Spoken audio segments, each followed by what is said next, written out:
I haven't posted in like a whole week. That's a lot for me actually. Goodness.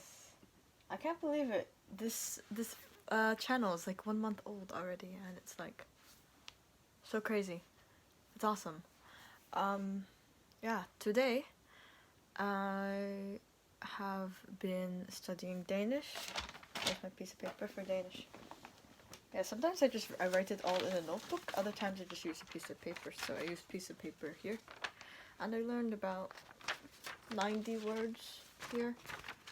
Like, I just worked on pronouns. And it's not too hard, like it's jeg, do, like, it's kind of a little bit, it's very similar to Norwegian, but I don't think I have the pronunciation properly yet. But yeah, I've been studying Italian a little bit as well. I know that I've been learning that there's not a lot of letters. There's not a lot of words that start with the letter H. Italian. There we go. I've been watching Italia, which is anime. But yeah, so I've been doing that to practice kind of spelling in Italian because I haven't been really practicing my Italian. So yeah, anyway. The dogs have been barking pretty much every day. We have had to have people over to fix house and yeah, fun. Not many times to do a video, but it's been very productive here so far. I created a new schedule for my language learning. Yeah. So I wanted to try to like do 5 minutes a day of most of the languages that I have learned. So just kind of review like one word of like Czech, a couple words of Slovak. Those are like that kind of thing. Listen to like some Turkish music or something like that, just to kind of remember a little bit if I'm not specifically learning it. So I've been like check marking everything.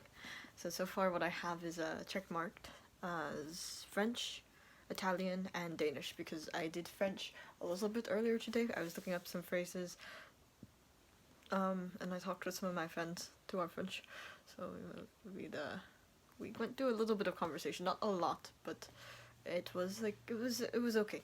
I'm going to have a German lesson later today, and Spanish.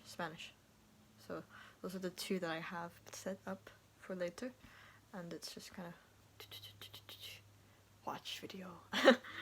But yeah, I'm definitely going to do those, and there's one other that I had planned for today. Definitely, I think it was Chinese and Japanese. Chinese and Japanese. Here's the thing: Chinese and Japanese are what's his face? They may have the same words, but they'll be like the same Chinese characters, but they will spell them a little different. So like, let me see if I can you see this? Alright, I'm gonna put it up against my face because that's a good holder. But like Japanese people will always kind of write to the left. That's like going to the left when they're writing. So like, no, stop.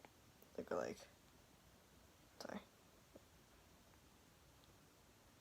Like, it's kind of like they will like be writing this way, is from what I learned, whereas Chinese people have more of a system.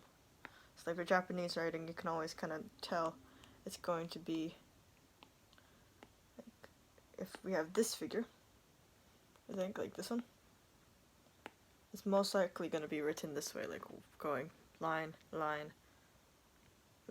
kind of like it's going this way, where Chinese people, the Chinese write it a little differently. Like they have a certain thing like this line will be drawn first, but then you can do up or down. I haven't quite figured it out because I was learning about it and I found out that Cantonese people, Cantonese, they write it in a different way. People, Hong Kong, and other people will write it differently. like the different uses, the different languages that use Chinese characters. That's what I was trying to say. Not the different people, but I guess yes. And yeah, because there's like a certain way that you should write it to get the form, but at the same time it's kind of like, I don't know, because I thought that knowing Japanese could help me with Chinese, but it turns out that, oh, really, like, they have different writing, they have a different order that they do the strokes in, and in Japanese and Chinese, stroke order is very important.